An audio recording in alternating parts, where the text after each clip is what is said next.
Саламатсыздар ма? Біз өткен сабақта ендуро операторы және тағы да бірнеше тәжірибелерді қарастырған болатынбыз.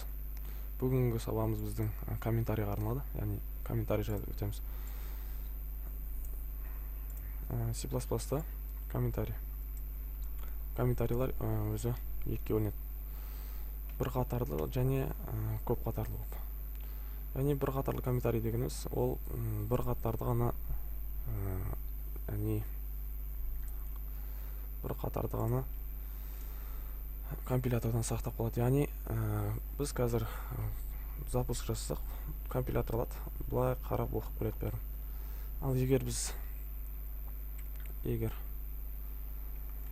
қарапайым кез келген бір жолды былай істейтін болсақ, бұл уже қарап тұрсақ комментарийға айналады. Яғни комментарийдің пайдасы не? Комментарийдің пайдасы, ең бірінші пайдасы. Егер сіз программист болсаңыз, сіз көп код жазсаңыз, ол кодты кейін егер компьютеріңіз бір жерде қате жіберсе, ол кодты қайтып келіп таппай қалмау үшін сіз біріншіден комментарий жазып кетесіз. Яғни мына жерде қате шығу мүмкін деп. Бұл комментарий бір жолға арналған комментарий, яғни бір қатарға ғана арналған. Яғни компилятор бұны оқымайды, яғни бұлай оқып келеді, бірақ мынаны кездестірсе, болды бұны оқымайды. Яғни тек мына жерге шейін бұлай оқиды, бұдан кейінгіні оқымайды.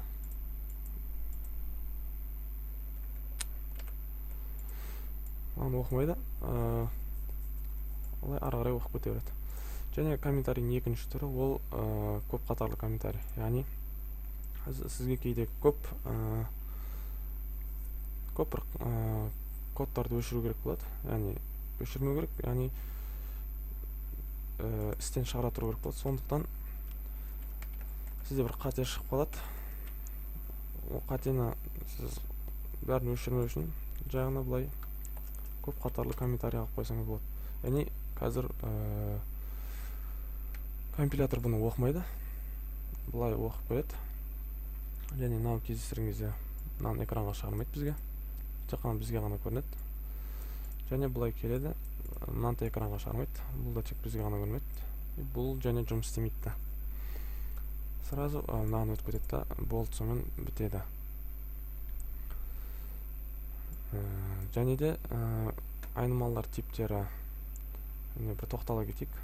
Айнымалылар типтері, көп қолданылатын айнымалы типтері int, float, және Google-да ашып қарасаңыздар, осылардың диапазондары бар. Яғни диапазондары болғанда оларды білу өте маңызды. Егер ерініп отырсаңыздар, мен ашып көре салайын.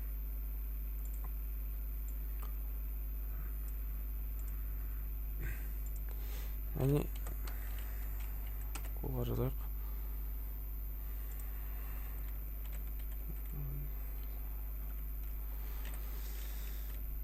Диапазон бастасақ.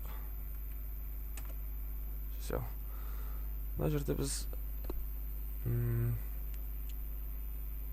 C++-тардың диапазонын көруімізге болады.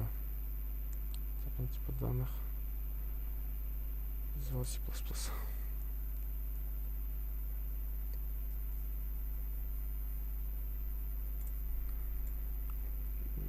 Мына жерде әртүрлі не бар.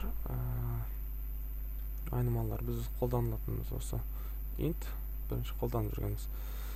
Және long деген бар. Бұлардың диапазондары, яғни мысалы int-кі бізде мына аралықта жатады. Яғни осы аралықта жұмыс істейді. Минус 2 миллиардтан плюс 2 миллиардқа дейін. Және тағы басқа айнымалар бар, яғни оларға кейін тоқтала береміз. Яғни bool деген айнымалы бар, char деген айнымалы бар. және Осындай айнымалылар көп. Сіздерге енді тапсырма осылар жайлы көп теория оқыңыздар, теориясын, және де комментарийға байланысты аздаған тәжірибелер жүргізіп көрулеріңізге болады. Тыңдағандарыңызға рахмет. Келесі сабақта кездескенше.